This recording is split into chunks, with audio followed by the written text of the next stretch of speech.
Welcome back student. आज हम diploma in pharmacy second year के hospital and clinical pharmacy subject के कुछ इम्पोर्टेंट मल्टीपल चॉइस क्वेश्चंस लेके आए हैं। होप ये मल्टीपल चॉइस क्वेश्चंस आपके आने वाले एग्ज़ाम में हेल्पफुल होंगे। वीडियो में आगे बढ़ने से पहले do subscribe, share and like BDS Pharma classes and press the bell icon for getting notification. Let's start the video without wasting any time. In which first question is functions of modern hospital except A. Patient's care, patient's counseling, medicinal education and D. Medicine manufacturing. आपको इसमें से select करना है कि कोई एक जो hospital का फंक्शन नहीं है। तो हम बात करें पेशेंट केयर की, तो हॉस्पिटल में ऑफिशियल सी बात है कि पेशेंट केयर होती है। अगर हम बात करें पेशेंट काउंसलिंग की, तो पेशेंट काउंसलिंग भी हॉस्पिटल के अंदर की जाती है। एंड थर्ड ऑप्शन बात करें कि मेडिसिनल एजुकेशन, यानी कि जो ट्रेनिंग दी जाती है डॉक्टर्स को, फार्मासिस्ट को, तो वो क्या होती है, हॉस्पिटल्स के अंदर मेडिसिनल एजुकेशन दी जाती है। एंड हम बात करें डी ऑप्शंस की, मेडिसिन मैन्युफैक्चरिंग, तो मेडिसिन मैन्युफैक्चरिंग का जो वर्क है वो हॉस्पिटल्स में नहीं किया जाता। तो इसका मतलब है कि ऑप्शन नंबर डी इसके अंदर राइट आंसर हो जाएगा। आगे बढ़ते हैं अगले क्वेश्चन की तरफ। Who is an out patient? Out patient कौन है? A. Patient come for checkup and medicine is prescribed to him. एक पेशेंट जो चेकअप के लिए आया है और उसको कुछ मेडिसिन्स प्रेस्क्राइब की गई हैं। Second, patient come to admit in hospital, जो पेशेंट हॉस्पिटल में एडमिट होने के लिए आया है। And C. Patient that are fine, या जो पेशेंट जो फाइन हैं।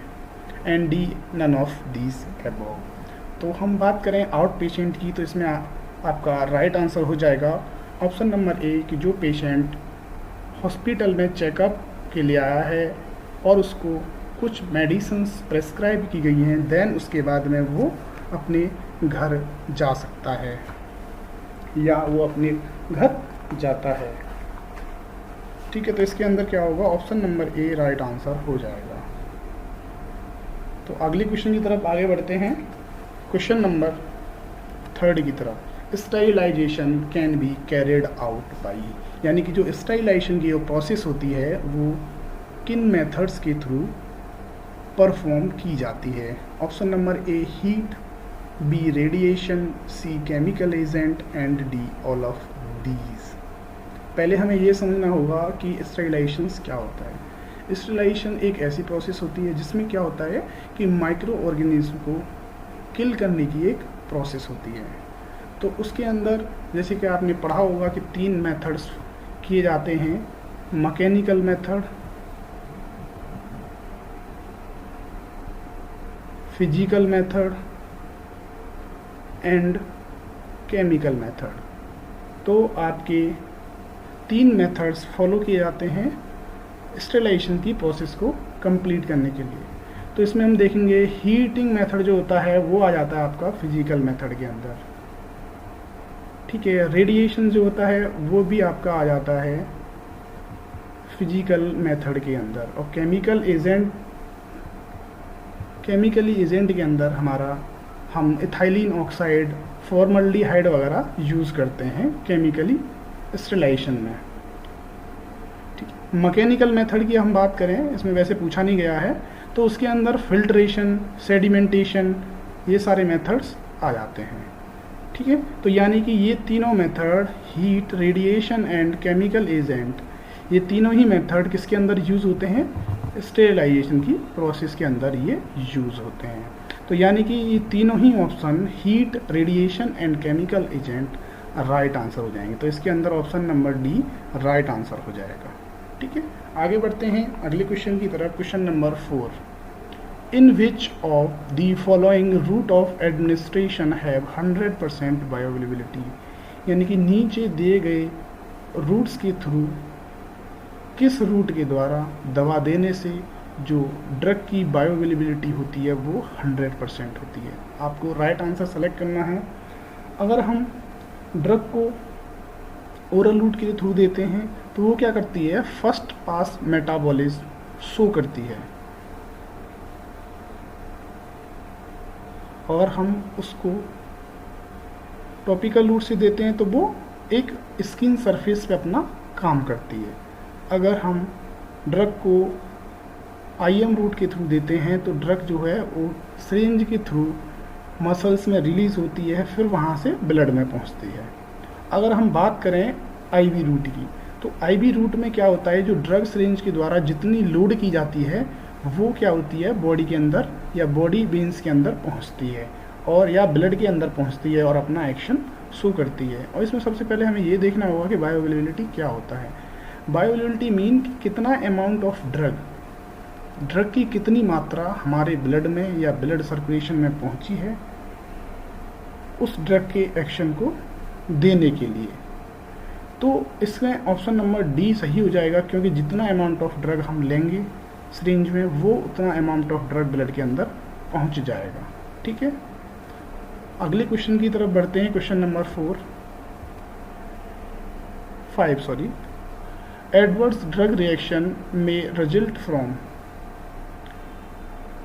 Drug active ingredient, impurity in doses form, additives in doses form and all of these.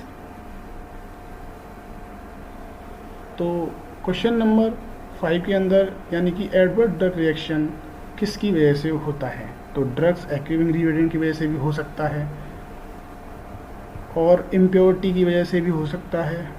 Additives use करते हैं जिनको हम एक्सपिएंट्स बोलते हैं, colouring agent, flavouring agent, lubricant, binder, diluent. तो इसमें क्या होगा, ये तीनों ही ऑप्शंस राइट होंगे, तो इसके अंदर option number D right answer हो जाएगा, all of these. Next question, question number 6, ostomy is a term used for. Ostomy एक टर्म है जो किसके लिए यूज किया जाता है, आगे देखेंगे। Two solutions having same osmotic pressure, दो सॉल्यूशन जिनका ऑस्मोटिक प्रेशर जो है वो सेम है। B a surgical procedure in which an artificial opening is created to allow passage of faeces और यूरिन, यानी एक ऐसा सर्जिकल प्रोसीजर है जिनके अंदर एक आर्टिफिशियली ओपनिंग या एक रास्ता बनाया जाता है यूरिन और फीसिस को पास करने के लिए। सी आइसोटोनिक सॉल्यूशन, आइसोटोनिक सॉल्यूशन वो होते हैं जिनकी कंसंट्रेशन, जैसे कि आईवी फ्लूइड होता है उसकी कंसंट्रेशन हमारे बॉडी के टिश्यूज और सेल की कंसंट्रेशन या ब्लड की कंसंट्रेशन के सिमिलर होती है। And D scale to measure osmotic pressure, या जो कोई स्केल है जिसे हम ऑस्मोटिक प्रेशर को मेजर करते हैं। तो क्वेश्चन नंबर 6 के अंदर राइट आंसर हो जाएगा ऑप्शन नंबर बी, कि ये क्या है, एक सर्जिकल प्रोसीजर है जिसके अंदर एक आर्टिफिशियली ओपनिंग बनाई जाती है फीसिस और यूरिन को पास करने के लिए। Next question, question number 7, myocardial infection occurs due to, यानी जो मायोकार्डियल इन्फेक्शन है किसकी वजह से होता है। Irregularity in heart beat, imbalance between supply और demand of oxygen to myocardium, both A and B and none of these. तो पहले हमें समझना होगा कि मायोकार्डियल किसे बोलते हैं। हार्ट की 3 लेयर होती हैं, एपिकार्डियम, मायोकार्डियम एंड एंडोकार्डियम। जो मायोकार्डियम होती है वो मिडिल लेयर होती है। तो होता है बेसिकली मायोकार्डियल इन्फेक्शंस के अंदर कि जो ऑक्सीजन होता है उसकी डिमांड बढ़ जाती है मायोकार्डियम लेयर के अंदर, ठीक है। तो उस कंडीशंस को हम बोलते हैं मायोकार्डियल इन्फ्रेक्शन। तो इसके अंदर option number B right answer हो जाएगा। Next question, lozenges are solid doses form for insertion body cavity, यानी सॉलिड डोजेस फॉर्म होते हैं जिनको बॉडी कैविटीज में इंसर्ट किया जाता है as like suppositories. B disc shaped solid preparation intended to dissolve slowly in oral cavity, यानी एक डिस्क शेप की प्रिपरेशन है सॉलिड जिसको स्लोली ओरल कैविटीज़ में डिसॉल्व या रिलीज़ किया जाता है।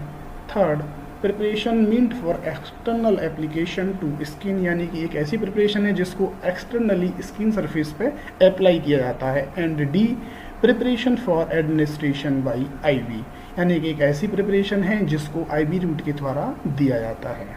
तो क्वेश्चन नंबर 8 के अंदर बी ऑप्शन राइट आंसर हो जाएगा कि एक डिस्क लाइक शेप है, यानी कि एक डिस्क जैसी शेप है जिसका ओरल कैविटी के थ्रू स्लोली रिलीज कराया जाता है। Next question, question number 9, boxman spoon is used, boxman spoon का यूज़ किया जाता है। A, to remove poison from stomach, B, to do gastric cleavage, C, to suck gastric juices in different surgical cases, and D, to collect fluid from cavities। तो इसमें से आपको right answer select करना है बॉक्समैन spoon क्या है। तो इसके अंदर आपका राइट आंसर हो जाएगा option number D, to collect fluid from cavities, यानी कैविटीज़ से फ्लूइड को कलेक्ट करने के लिए बॉक्समैन स्पून का यूज़ किया जाता है। Next question, which one of these forceps is used to hold the appendix, यानी कि किस फोर्सेप्स का यूज़ किया जाता है अपेंडिक्स को होल्ड करने के लिए। Lane's tissue forceps, Allis tissue forceps, C, Babcock's tissue forceps, and D, all of these above. तो हम यहाँ बात करें लेंस टिश्यू फोर्सेप्स की, तो इसमें बेसिकली ये होता है कि ये टिश्यूज़ के होल्ड करने के लिए यूज़ होता है और इसके अंदर टूथ लगे होते हैं, यानी इसके टीथ होते हैं, उसके द्वारा टिश्यूज़ को होल्ड किया जाता है।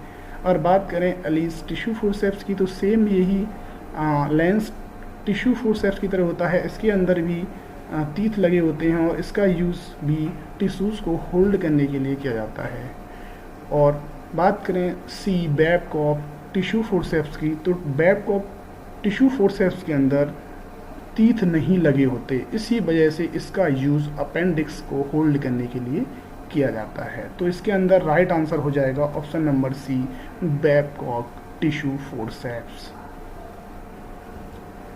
Question number 11, an example of elastic bandage is, यानी इलास्टिक बैंडेज का एग्जाम्पल क्या है। Crepe bandages, woven elastic bandages, high bulk bandages, and all of these above. तो इसमें क्रैप बैंडेज देखें तो क्रैप बैंडेज का यूज़ स्वेलिंग को रिड्यूस करने के लिए, पेन में रिलीफ देने के लिए यूज़ किया जाता है। एंड अगर हम बात करें वोवेंस इलास्टिक बैंडेज का, तो उसका यूज़ एडहेसिव बैंडेज के तौर पे किया जाता है। ठीक है, अगर हम सी ऑप्शन की बात करें, हाई बल्क बैंडेज जो होता है वो एक इलास्टिक बैंडेज होता है। तो क्वेश्चन नंबर 11 के अंदर राइट आंसर हो जाएगा option number C, high bulk bandage. Next question, question number 12, highly advance medicinal technology exist in, यानी कि हाई जो एडवांस टेक्नोलॉजी होती है वो किस टाइप के हॉस्पिटल में उपस्थित होती है।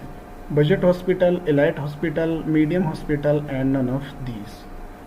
तो क्वेश्चन नंबर 12 के अंदर आपको ये बताना है कि जो हाई एडवांस्ड टेक्नोलॉजी किस हॉस्पिटल के अंदर उपस्थित होती हैं। तो क्वेश्चन नंबर 12 के अंदर राइट आंसर हो जाएगा option number B, elite hospital.